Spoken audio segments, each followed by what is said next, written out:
Hi, it's Terry Carr. This week, the Box of Rock catches up with James Michael and DJ Ashba from 6 a.m. before a recent show. But first, we caught up with some diehard fans who let us know what they love about this band.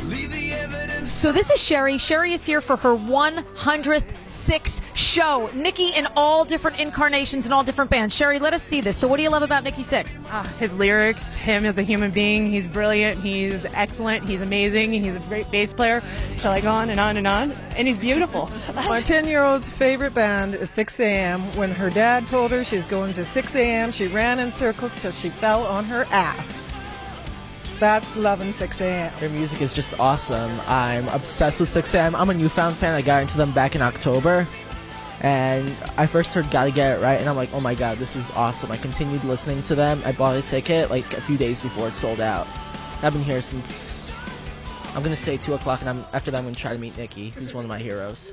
So we are inside the Box of Rock with two of my favorite guys from one of my favorite bands. I've got James Michael and DJ Ashba from 6 a.m. Guys in the band here. Inside the Box of Rock. Inside the Box of Here Rock. we are. So wait, where do we start? First of all, Modern Vintage. In 2014, my top 14 of 2014 was number 1. Wow, that's killer. Over Foo Fighters' Sonic Highways. You can check that out on our Wow. website. I'm not lying. What I love the most about this record, the songs. First of all, there's always such great imagery in the 6 a.m. songs, but I just think this is a record full of amazing songs. Well, thank you. So putting this together for you guys, the third record in, pressure, no pressure, what was that like for you guys?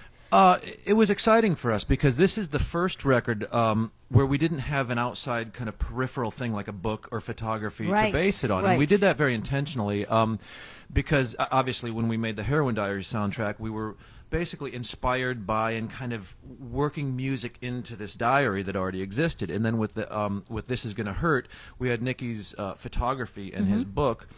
And there were such incredible images, and it kind of conjured up all of these messages and these stories that we were able to be inspired by. But this time around, it was really important to us that we didn't go down that route. We wanted to find out who we had become as a band.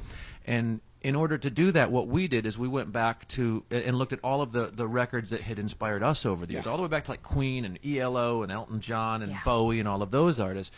And when you look at their careers, they were all very song-based. Yeah. All Oh, of those records yeah. were very song-based, very performance-based. And that's the spirit in which we wanted Modern Vintage to be made. And I think we really achieved that because we really forced ourselves to not settle until we felt the song was truly as we'd pushed it as far as it could. Yeah, be absolutely. pushed. And you can feel that when you listen to the record. So frustrating for you at all, DJ, knowing that, you put out the first 2 records, now you're doing a proper tour. A proper tour. Was it frustrating, or do you look back on it and do you say, now we're out and we're touring, we've got 3 records behind us, it actually is better off that it happened this way? Was it frustrating with all the crew stuff that you couldn't really get out and give the fans what they wanted? It was frustrating not touring for Yeah, I 7 would years imagine. for sure. But we all have super busy schedules, and that was the most difficult part. It was stressful just figuring everybody's schedule out. But the most important thing for Modern Vintage was we got a tour for the fans. So, These fans are diehard. Yeah, I mean, they are diehard. And it's not necessarily because they come from a Guns N' Roses school or because they come from, your background or a Motley. I mean, we were in the parking lot before, and I'm like, look at these kids. This is a 6 a.m. crowd. Well, let me ask you, too. James, I mean, you have just done everything. You're a writer, you're a producer, you've mixed records. You're like the front guy now. You're like the dude. Now, was this for you something that you always wanted? Was it something that just kind of happened? You seem incredibly comfortable and really loving every minute that you're out there. But what is that like for you? Everyone's looking at you. I mean, I know it's 6 a.m., but you're the front guy. Well, Everyone's looking at you. You're the guy behind the scenes now. Everyone's looking at you. Actually, if It's you were gotta on be stage weird. with me, you'd realize no, they're not. Yeah, no, they are. I'm literally Trust me. singing to a bunch of people that are pointing their cameras over at DJ and Nikki. All No, the they're time. not. No, they're not. I No. speak to these women every day on the air, and I know the women are looking at you. I'm having the time of my life. Yeah. When I moved out to LA as a young or as a teenager, I had hopes and dreams of being a rock star. That's why I moved out there.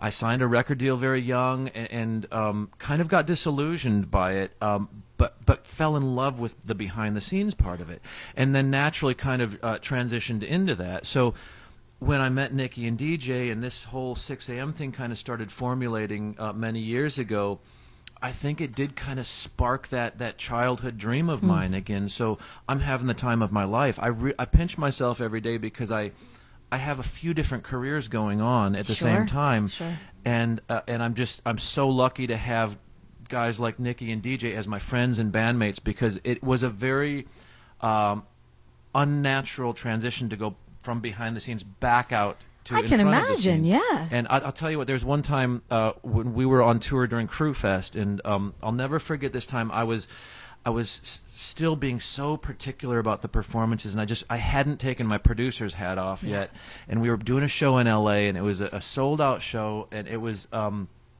and I was so upset with myself because my voice had cracked a couple of times on stage. And after we got off stage, and DJ noticed that something was wrong, and I kind of went back into my dressing room and I put my hoodie on, and he came in and he sat down. He said, "Dude," he goes, "I know what's going on here. You've got to take that producer's hat off."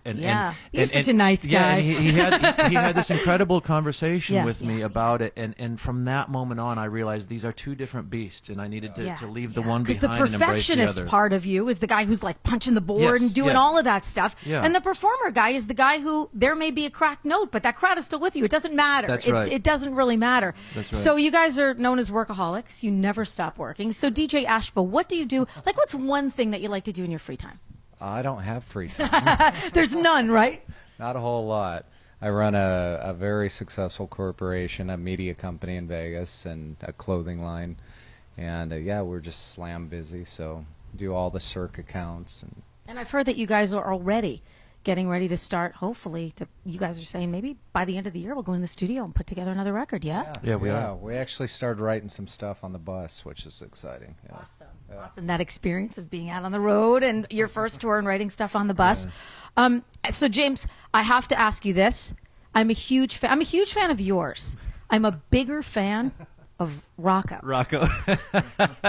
Yeah, He's gorgeous. Rocco he's is my so cat. charismatic. He's so has the Kavorka. He draws the ladies in. Oh yeah, he's your cat. I never anticipated this, but people have made fan pages for him. Oh, and he's it's got Twitter insane. He's got accounts his and own stuff. Twitter. He's Instagramming all I the know, time. I And he's know. always, really is the original grumpy cat because he's a he little is. pissy. He's Oh, got no, the rock and roll he attitude. literally wants me dead, and I think that's why fans tune in on a weekly basis to see which week he's actually going to finally That's kill me. amazing. If you want to check him out, by the way, hashtag Rocco Hates Mondays is the greatest thing ever, and it will really cheer you up for Monday.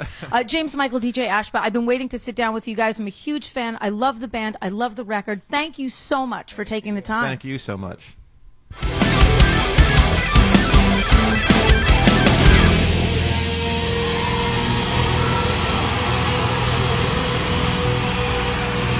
Thank you.